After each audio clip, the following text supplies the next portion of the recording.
काल आधारवाडांचा 85वा वाढदिवस होता. संसदेचं अधिवेशन सुरू आहे दिल्लीत, त्यामुळं आधारवाड दिल्लीत होते. राज्यसभेतही त्यांच्या वाढदिवसाचं उत्साहात स्वागत झालं. टाळ्या म्हणे थांबतच नव्हत्या. सभागृहानं या वयोवृद्ध पुढाऱ्याचं भरभरून कौतुक केलं. करायलाच हवं, कर्तृत्वच तसं आहे ना. काकांना सोडून गेलेले पुतणे अजितदादा हे सुद्धा काल दिल्लीत होते. दादा दिल्लीत कशाला असा प्रश्न विचारला गेला तेव्हा त्यांनीच त्याचं स्पष्टीकरण दिले. मागे सुनेत्रा पवारांना दिल्ली गृहनिर्माण विभागाकडून ॲज अ राज्यसभा खासदार एक बंगला अलॉट केला गेला आहे. खरं तर सुनेत्रा पवार या पहिल्याच टर्मच्या खासदार आहेत. काही महिन्यांपूर्वी त्या खासदार बनल्यात. दिल्लीत आजही अनेक असे खासदार आहेत की त्यांना वर्ष लोटलं तरी निवासाची प्रॉपर व्यवस्था होत नाही आहे. 1 BHK फ्लॅट्समध्ये त्यांना तात्पुरतं वसवलं जातं आहे. पण केंद्रातल्या भारतीय जनता पक्षाच्या सरकारनं महाराष्ट्रातून राज्यसभेवर निवडून गेलेल्या या खासमखास लोकप्रतिनिधीला, आता राज्यसभेवर जे निवडून जातात त्यांना लोकप्रतिनिधी म्हणायचं का हा देखील प्रश्न आहे खरं तर या खासदाराला केंद्रीय व्यवस्थेकडून निवासासाठी 7 जनपथ ही VIP एरियातली मोठाली जागा मिळाली. मोठाला बंगला देण्यात आलेला आहे. या बंगल्यात इंटिरियर डिझायनरला बोलावून आर्किटेक्टला दाखवून काही बदल करून घेत आपल्या मनासारखं घर पुढच्या 6 वर्षांसाठी करून घ्यावं यासाठी अजित पवार प्रफुल्ल पटेलांसोबत मागचे काही दिवस दिल्लीला सतत जात येत असतात. आता हे एक कारण झालं.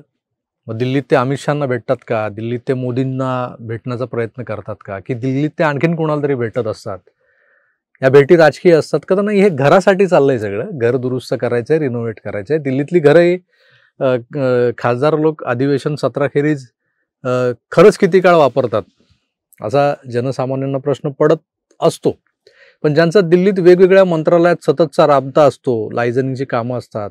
आपलं संजय राजाराम राऊतांचं तर घ्या ना, ते सतत त्यांच्या दिल्लीतल्या घराबाहेर बसून बॅकग्राऊंडला मोर आणि लांडोरांचं कुजन ऐकवत साऱ्या जगाला ते सांगत असतात, येड धावा आहे रे तो, म्हणजे असं म्हणत ते पत्रकारांना सामोरे जात असतात.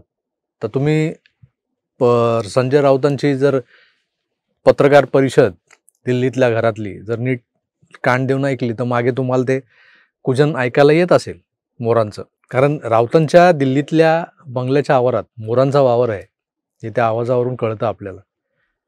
पण सुनेत्रा वहिनी काय सतत दिल्लीत ठाण मांडून बसणार आहेत का? मग हा डामडोल कशासाठी? तर राष्ट्रवादी काँग्रेस पक्ष, अजितदादा गट यांचं दिल्लीतलं अधिकृत बस्तान म्हणजे हा बंगला ठरणार आहे याचा हा पुरावा आहे. दादा आपला पक्ष विस्तार अतिशय कल्पकतेनं करायला लागलेले आहेत आणि त्यांच्या कल्पकतेला धुमारे का फुटतायत तर त्यांच्या मागे दिल्लीतले भाजपेश्वर ठामपणे उभे आहेत. एकनाथ शिंदेंचं महत्त्व कमी करण्यासाठी महायुतीत घेतलेल्या अजितदादांचा बोलविता धणी कोणी औरच आहे. दादा जेव्हा काकांना सोडून युतीत सहभागी झाले आणि सेना भाजपा युतीची राष्ट्रवादीसह महायुती झाली त्यावेळेसही मीडियातल्या लोकांमध्ये, जाणकारांमध्ये एक मतप्रवाह अतिशय ठामपणे प्रवाहित होत होता. काकांच्या संमतीशिवाय दादा हे पाऊल उचलणार नाहीत. मी त्याला वेगळ्या शब्दात मांडत आलोय की हे द्वंद्व पवार विरुद्ध पवार नाही तर पवार विथ पवार असंच आहे. मी काल यावर एक ओझरता कटाक्ष टाकला एका व्हिडिओत, पण आज त्यावर सविस्तर बोलणार आहे. लोकसभा, विधानसभा आणि इतर गल्लीबोळातल्या छुटपुट निवडणुका, त्यात पवार कुटुंबीय अगदी टोकाला जाऊन एकमेकांना भिडताना दिसले आपल्याला. अजितदादांचे बंधू तर त्यांना एकेरीत अगदी आईच्या मध्यस्थीला घेऊनही बरंच काही बोललेत. दिवाळी वेगवेगळी साजरी झाली. भाऊबीजेला ताई आणि दादांमध्ये अबोला होता. पण काल काकांच्या वाढदिवसाला दिल्लीत मोका साधून दादा, प्रफुल्ल पटेल, सुनील तटकरे, छगन भुजबळ, सुनेत्रा वहिनी, पार्थ आणि जय पवार हे सगळेच थोरल्या पवारांना शुभेच्छा द्यायला त्यांच्या घरी पोहोचले. त्यांच्या बंद दाराआडच्या भेटीचं अजिबात चित्रण होऊ नये याची काळजी घेतली गेली होती, व्यवस्था केली गेली होती. दादा एका दरवाजानं आत गेले आणि काका त्यांच्या घरातल्या स्टडी रूममधून वेगळ्याच दारानं त्या हॉलमध्ये आले. आता तिथं नेमकं काय घडलं, संगीत मानापमान की पवार शरण आख्यायिका हे कोणालाच माहीत नाही. पवारांवर सडकून टीका करणारे भुजबळ तिथं हजर होते.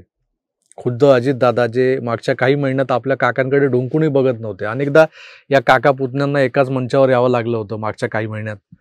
पण दादा काकांना क्रॉस करत त्यांच्याकडे न बघता, त्यांची दखल न घेता पुढे निघून जायचे. तेच दादा काल पुन्हा काकांकडे त्यांना शुभेच्छा द्यायला कसे काय बरं पोचले. मित्रांनो, शरद पवार हा महाराष्ट्राच्या राजकारणातला बर्मुडा ट्रायंगल आहे.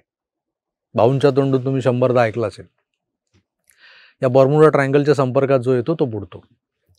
शेकाप, पुलोत, ठाकरेंची शिवसेना असे अनेक उदाहरणं आपल्या समोर आहेत.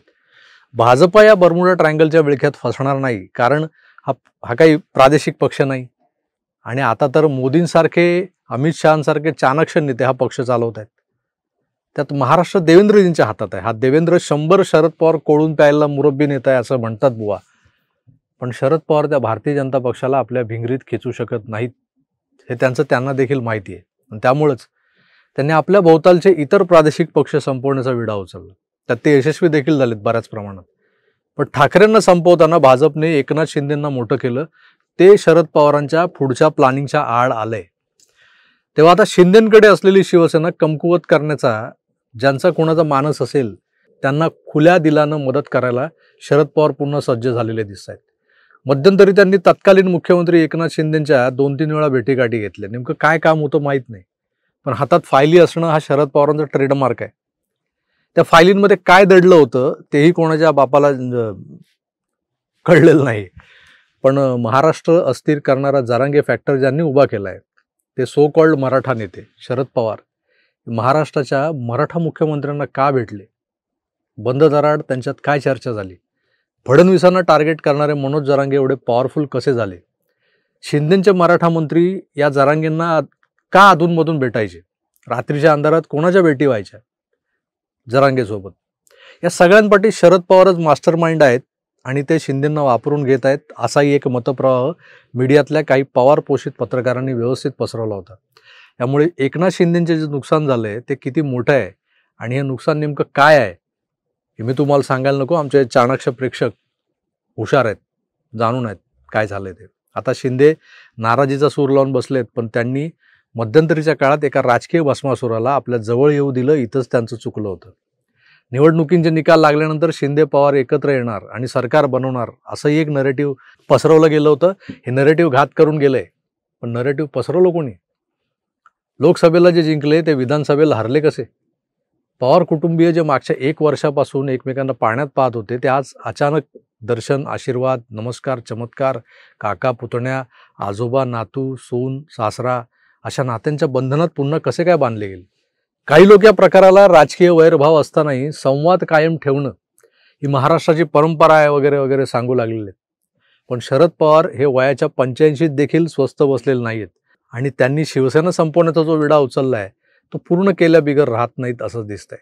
कारण काल अमित शहा पवारांना भेटले, त्यांना शुभेच्छा दिल्या. मोदींनी तर भरसभेत सांगितलं की पवारसाहेब माझे राजकीय गुरु आहेत, त्यांचंच बोट धरून मी राजकारण शिकलोय.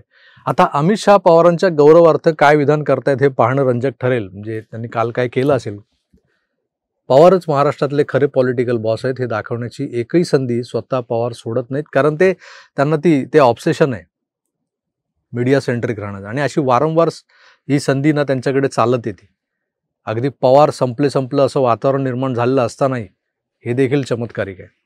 एका बाजूला पवारांना कोणीतरी वापरून घेत आहे असा भास होतो, तर ठाकरे आणि शिंदे यांच्यात आता एकदाची निर्णायक भिडंत होऊन महानगरपालिकेत ज्यांना हवा आहे तो फायदा मिळाला की पवारांचा रोल संपेल असं किमान मला तरी वाटतंय. तोपर्यंत पवार फॉर्ममध्ये. पण हा म्हातारा घरी बसणार नाही हे खुद्द शरद पवारांचं स्वतःबद्दलचं विधान आहे आणि ते सतत खरं करून दाखवतात पवार. त्यानुसार ते पुन्हा कुठल्याशा मिशनवर निघाले तर काही खरं नाही. मला हल्ली शरद पवार म्हणजे भस्मासूर वाटू लागलेत. शंकराच्या वरदानानं अनोखी ताकद प्राप्त झालेला भस्मासूर, जो कोणाच्याही डोक्यावर हात ठेवतो तर समोरचा भस्म होऊन जातो. हा भस्मासूर त्याला ज्यानं हा वर दिला होता त्या भगवान शंकरालाही संपवायला निघाला होता म्हणे. मग मोहिनी रूपात येऊन भस्मासुराचा वध करावा लागला होता. हा भस्मासूर देखील आपल्या राजकीय वरदात्यांच्या डोक्यावर हात ठेवायला कमी करणार नाही. हा त्याचा स्वभाव धर्म आहे. तेव्हा आधुनिक कैलास पुराणातल्या भगवान शंकरांनीही या भस्मासुरापासून सावध राहायला हवं एवढंच. मित्रांनो, सध्या राज्यात एक अस्वस्थता पसरलेली आहे. दणदणीत बहुमत मिळूनही महायुतीला अद्याप सरकार स्थापन करता येत नाहीये. मंत्रिमंडळ विस्तार करता येत नाहीये. खाते वाटप हा अडसर ठरू लागलाय. तेव्हा पुढे समजा सगळं सुरळीत झालंच तर कोणी सांगावं? याचा शेवट गोड होईलच याची खात्री नाहीये. तुम्हाला काय वाटतं? राजकीय कटकारस्थानांमध्ये शहांच्या गुंतागुंतीत भारतीय जनता पक्षानं शरद पवारांच्या नादी लागावं का? सत्तेसाठी हिंदुत्व आणि दशकांचे जुने सोबती वाऱ्यावर सोडावेत का? शरद पवार पुन्हा फॉर्मात येत असताना या पार्श्वभूमीवर देवेंद्रजींचा उद्धव ठाकरेंना शपथविधी सोहळ्याच्या निमंत्रणासाठीचा फोन, त्यांचं शपथविधीला न येणं आणि मग काल परवा उद्धवजींनी फडणवीसांचं अभिनंदन करण्यासाठी केलेला फोन, या सगळ्या घटनांकडे महाराष्ट्रातली जनता कशी पाहते हे देखील जाणून घ्यायला हवं. तुम्हाला काय वाटतं? या सगळ्या पार्श्वभूमीवर जी गुंतागुंत निर्माण झाली आहे त्याबद्दल तुमचं मत काय हे मला कमेंट्स करून जरूर कळवा. मी तुर्तास इथेच थांबतोय. पुन्हा भेटणारच आहोत. तोवर आपली काळजी घ्या आणि पाहत राहा आपलं आवडतं यूट्यूब चॅनल आकार DG9. धन्यवाद. नमस्कार.